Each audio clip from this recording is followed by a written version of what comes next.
Bienvenue dans cette nouvelle séquence vidéo au cours de laquelle on vous propose une méthode simplifiée de résolution d'un exercice de génétique des diploïdes dans le cas de dihybridisme.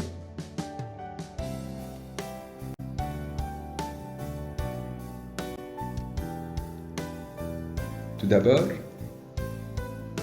précisez les deux caractères par lesquels diffèrent les deux parents à partir des données de l'exercice. Précisez les deux gènes et les deux formes alléliques. Exploitez les résultats de la F1, c'est-à-dire, observez bien la F1, est-ce qu'elle est homogène ou hétérogène? Si elle est homogène, les parents croisés sont de race pure, si on parle des animaux, de variété pure, si on parle des végétaux, de souche pure, si on parle des insectes ou bien des bactéries. Étudiez les relations qui peuvent exister entre les allèles de chaque gène, dominance absolue, dominance intermédiaire, et ceci on peut le relever à partir de la F1. Par exemple, si la F1 est de phénotype parental, il s'agit d'un cas de dominance absolue. Si au niveau de la F1 on note la présence d'un nouveau phénotype, cela montre bien qu'il s'agit d'un cas de codominance ou bien dominance intermédiaire.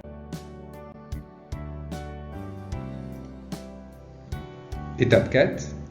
Étudier la ségrégation du deuxième croisement F2 ou test cross. F2 c'est le résultat du croisement F1 avec F1. Si elle obéit à la ségrégation 9 16e, 3 16e, 3 16e, 1 16e, dans le cas de deux gènes avec dominance absolue. Ou bien, il y a 6 classes phénotypiques réparties 6 16e, 3 16e, 3 16e, 2 16e, 1 16e et 1 16e, lorsqu'il s'agit d'un gène avec dominance absolue et l'autre avec codominance. Ou bien, on obtient 9 classes phénotypiques réparties selon ces proportions.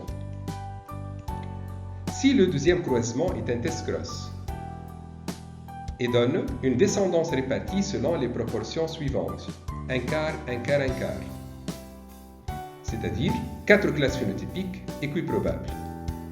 Les deux gènes étudiés sont indépendants, placés sur 4 chromosomes sur 2 bivalents.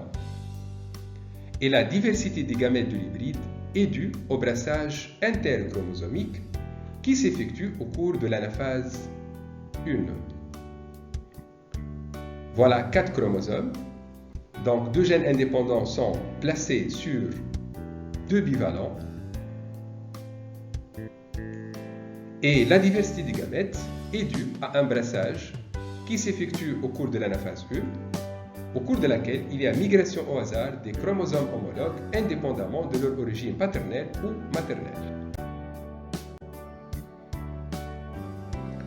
Sinon, les deux gènes étudiés sont liés, placés sur un seul bivalent, sur 2 chromosomes homologues. Et la diversité des gamètes de l'hybride est due au brassage intrachromosomique qui s'effectue au cours de la prophase 1. En effet, les chromatides non sœurs du même bivalent s'intercroisent au niveau d'un point appelé chiasma et il y a échange de fragments de chromatides, de telle sorte qu'on obtient des gamètes recombinés et des gamètes parentaux. Voilà les gamètes parentaux.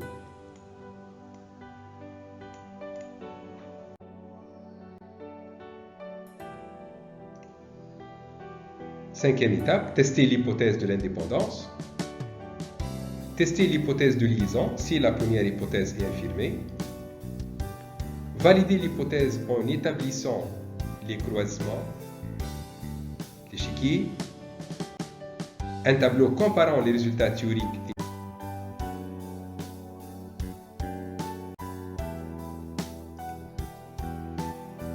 en cas de liaison, calculer la distance gène-gène en déterminant P, qui est la fréquence de recombinaison, phénotype recombiné sur le total. Cette distance est exprimée en centimorgan. Il faut faire attention à ne pas confondre cm centimorgan avec centimètre, ou bien exprimée en pourcent. Tracez la carte factorielle ou bien carte génétique, qui est une représentation graphique. Je vous remercie pour votre attention. N'oubliez pas de s'abonner à notre chaîne YouTube SVT Masr Saoudi. Merci et à bientôt.